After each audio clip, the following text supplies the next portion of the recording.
Bismillahirrahmanirrahim. Pertanyaan dari jamaah.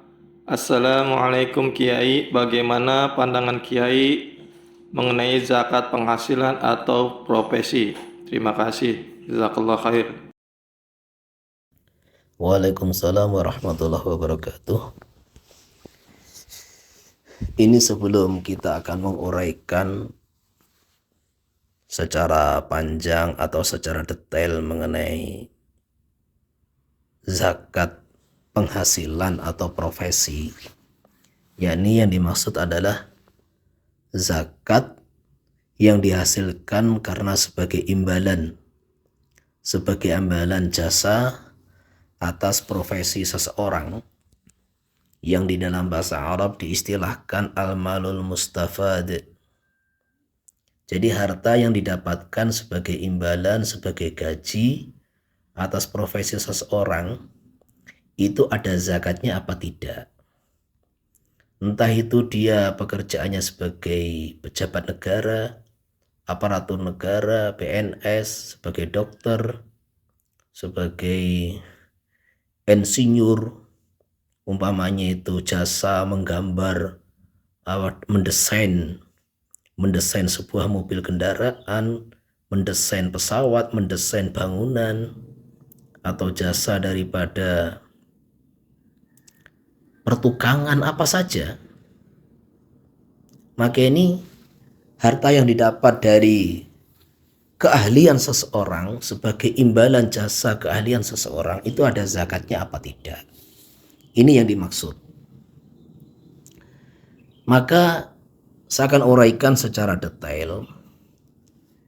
Jadi kalau mengacu kepada kitab-kitab klasik, kitab-kitab ulama-ulama terdahulu, maka zakat al-mustafad, zakatul mal al-mustafad, ini tidak ada sama kali pembahasan dan tidak ada zakatnya. Jadi zakat penghasilan dari profesi ini menurut ulama-ulama 4 madhab sepakat tidak ada zakatnya.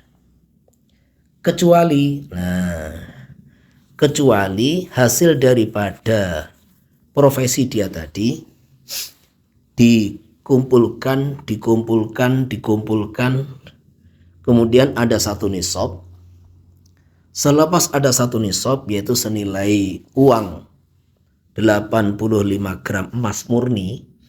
Kalau seumpama sekarang itu 1 gram senilai 1 juta, ya berarti dikumpulkan sampai 85 juta minimal. Terus uang itu ada 1 tahun. Jadi kalau uang tadi ditabung, kemudian ada satu nisab. Selepas ada satu nisab, uang itu bertahan dalam kepemilikan kita selama 1 tahun, maka itu baru wajib zakat, dimasukkan zakatun nuqud, jadi zakat uang. Nah, ini satu hal yang sudah jelas lah, sangat wadih. Itu yang dipelajari dalam kitab-kitab mazhab Syafi'i, juga yang ada dalam mazhab-mazhab yang lain. Sudah. Terus kemudian ini ulama-ulama kontemporer, ya termasuk itu saya baca dalam kitab Fiqh Zakatnya Syekh Yusuf Al-Qaradawi, juga itu ada dalam kitabnya Syekh Wahbah Zuhaili kan. Ulama-ulama kontemporer mereka mengadakan muktamar, mengadakan pembahasan masalah ini, yang hasil kesimpulannya, jadi ini kesimpulan muktamarnya para ulama kontemporer mengenai zakat penghasilan dari profesi. Zakat penghasilan atau zakat profesi. Jadi kesimpulannya begini. Di dalam harta yang didapat dari imbalan jasa sebuah profesi itu diwajibkan zakat. Dengan beberapa syarat. Jadi yang mau kita sampaikan ini adalah syarat selain syarat umum wajib zakat, yaitu orang Islam dan merdeka, baik dia berakal, gila ataupun anak-anak. Di samping syarat itu, satu, pekerjaan dia, profesi dia itu profesi yang halal menurut syariat. Karena profesi yang haram kayak apa itu musik-musik, pemain-pemain musik yang isinya itu adalah maksiat, itu kan tidak boleh. Pemain-pemain musik yang isinya maksiat itu kan nggak boleh. Pelacuran atau hasil, pokoknya jasa-jasa dari pekerjaan yang haram. Nah, itu kan jasa yang tidak halal. Ketika jasa itu tidak halal, maka ujurnya juga tidak halal. Ketika ujur tidak halal itu kan harus dikembalikan kepada orang yang membayar jasa kepada kita. Ini termasuk itu pekerjaan-pekerjaan yang haram itu tadi. Jadi begini, syarat pertama saya ulangi, jasa yang dia kerjakan atau profesi yang dia kerjakan itu adalah profesi yang halal. Kemudian yang kedua, uang yang dia dapat itu ada 1 nisab. Jadi ada 1 nisab.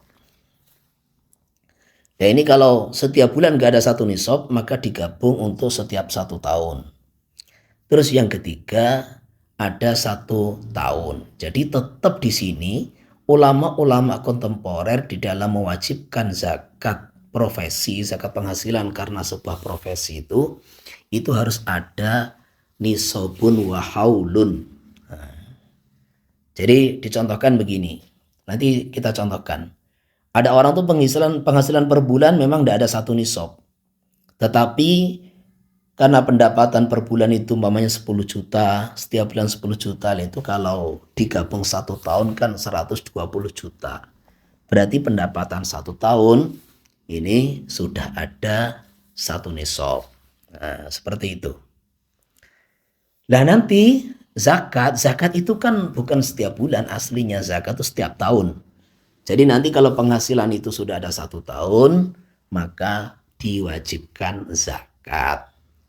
Cuma dalam mazhab kita sendiri juga itu keputusan ulama-ulama kontemporer bahwasanya zakat itu kan boleh ditakjil. Walaupun kewajiban zakat itu ada di akhir tahun, dicicil tiap bulan juga boleh. Juga boleh. Sehingga orang yang ini punya pendapatan itu setiap bulan 10 juta, nah dicicil tiap bulan 250 ribu, 250 ribu, nah itu juga boleh. Jadi dari sini kita bisa menyimpulkan bahwasanya zakat profesi yang dipahami oleh para ulama kontemporer yang telah disepakati atau diputuskan dalam muktamar ulama-ulama kontemporer itu tidak mutlak sebagaimana yang disebarkan oleh orang-orang yang bersemangat mengumpulkan zakat itu. Sehingga membuat resah sebagian orang curhat ke kita ini gaji cuma 3 juta, 4 juta untuk keluarga nggak cukup, tapi sudah wajib zakat, diwajibkan zakat oleh atasan kita. Karena ada permintaan daripada itu sebagian badan zakat. Nah ini kan bikin resah gitu loh. Makanya yang diputuskan juga oleh MUI Indonesia dan juga yang disebarkan oleh itu perbankan syariat di dalam mereka menganjurkan zakat kepada para nasabahnya, itu semua secara lengkap ditulis di situ bahwasanya zakat profesi itu syaratnya harus ada 1 nisab dan ada 1 tahun. Nah, kesimpulannya seperti itu. Jadi pekerjaannya halal, profesinya halal, ada 1 nisab dan ada 1 tahun. Terus tata cara sekarang. Tata cara di dalam mengeluarkan zakat profesi yaitu oleh Syekh Yusuf Qaradawi ada 3 cara. Jadi yang pertama, ini cara yang paling hati-hati istilahnya. Dikeluarkan daripada pendapatan kotor. Pokoknya pendapatan kita dari profesi tersebut, pendapatan kita dari profesi kita yang halal tadi, selama 1 tahun dikumpulkan, kemudian dikeluarkan 2,5%. Kalau memang sudah ada 1 nisab, sudah ada senilai 85 gram emas, dikeluarkan 2,5% hasil kotor. Ini cara pertama. Kemudian cara kedua, itu dikurangi biaya operasional. Jadi kita ini dalam berprofesi kan ada terkadang itu biaya operasional, entah itu listrik, entah itu bensin, entah apa saja. Maka pendapatan kotor dikurangi biaya operasional. Lah kemudian terus sisanya dikeluarkan 2,5%. Cara yang ketiga, pendapatan kotor selama 1 tahun dikurangi pengeluaran hidup, biaya hidup kita dan keluarga kita. Jadi ini yang kesimpulan terakhir. Karena orang tuh dikatakan kaya, dikatakan cukup itu kan kalau memang ada sisa, dia punya simpanan harta kan gitu kan. Itu baru namanya orang berkecukupan kan. Jadi biaya pendapatan selama 1 tahun itu dikurangi pengeluaran bulanan kita, pengeluaran selama 1 tahun kok bulanan. Pendapatan setiap bulan dikurangi pengeluaran bulanan. Pendapatan selama 1 tahun dari profesi kita itu dikurangi pengeluaran selama 1 tahun. Lah kalau sisanya masih ada 1 nisab, maka dikeluarkan zakatnya. Kalau tidak ada 1 nisab, tidak ada senilai 85 gram emas, maka tidak ada zakatnya. Maka dari sinilah kita ini jelas kesimpulannya bahwasanya zakat penghasilan dari sebuah profesi itu yang diputuskan oleh ulama-ulama kontemporer tidak wajib secara mutlak. Tetap wajibnya itu bersyarat sesuai persyaratan-persyaratan yang telah ditetapkan oleh para imam-imam madhab. Ya kesimpulannya zakat profesi wajib menurut ulama kontemporer dengan 3 syarat. Yang pertama, pekerjaan profesinya itu halal. Yang kedua, ada 1 nisab. Jadi pendapatan selama 1 tahun ada 1 nisab.